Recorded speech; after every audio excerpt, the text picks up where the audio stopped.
Tristan Pennicott writes, "Hey guys, love the show. As an avid wrestling fan and a fan of movies, how come the wrestler didn't open the floodgates for a wrestling biopic? I love to see one on Andre the Giant, Jake the Snake, or Steve Austin.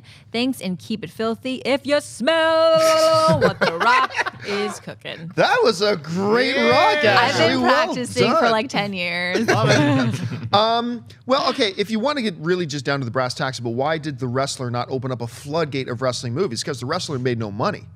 I mean, compared to its production budget, yes. But I mean, look, in North America, it made about $23 or $24 million. That's not the type of numbers that would make an industry go, oh my God, we got to start producing wrestling biopics or even just pure fictional narratives. That's not the type of money that'll do that. So that's why it didn't happen. Now, as a kid who grew up watching wrestling, oh my God, I would love an Andre the Giant movie. Who plays Andre the Giant, though? But anyway, I'll just watch The Princess Bride, and I'll just call that my biopic of Andre the Giant. There are several lives in the world of wrestling. There's several tragic stories in the world of wrestling that you could look at and do stuff like that. But if the basis of the question is why didn't the wrestler open those floodgates, it's because, I mean, for a small budget film, as an indie film, it was great. But as far as something that could influence the entire industry, it just didn't do that kind of business. Schnepp, what about you? Did you think maybe that the wrestler could have opened up that sort of flood? And do you think we could get movies like that in the future? I'm hoping John shuts me down with "it doesn't matter what you think." let me set you up. Well, John, what I think is... It doesn't matter what you think! Okay. If John Campea, if I don't make me... I love those wrestling moves. If only if you, and then...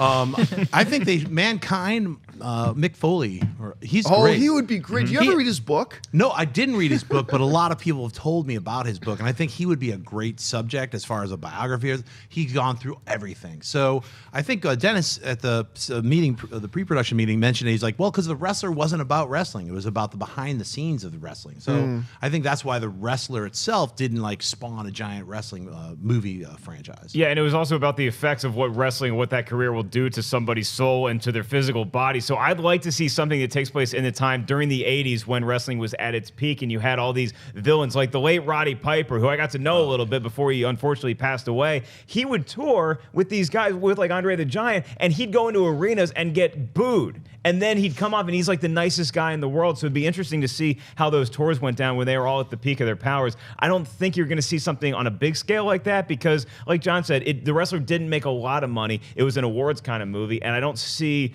a Stone Cold Steve Austin biopic being at the Oscars, you know? I don't see that happening. I haven't followed wrestling in a long time. Like me and my buddies still get together and watch WrestleMania every year. Like I'll have no idea who's who, but I'll still do that. But for another friend of mine got me to listen to an episode of Stone Cold Steve Austin's podcast.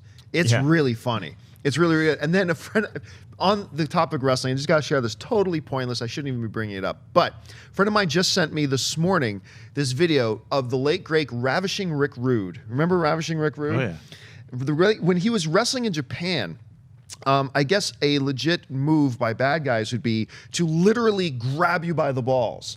So there's this wrestling. So there's this wrestling match going on. You got to find this video. It's amazing.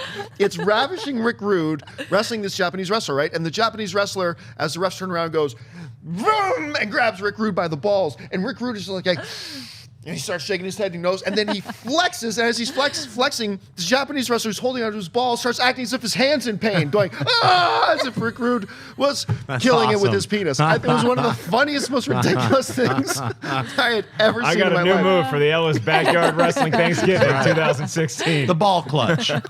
Hey guys, if you like this clip, click here to watch the entire episode. Also, make sure you subscribe to our YouTube channel because it'll help you stay up to date with all the stuff we've got going on here at Collider.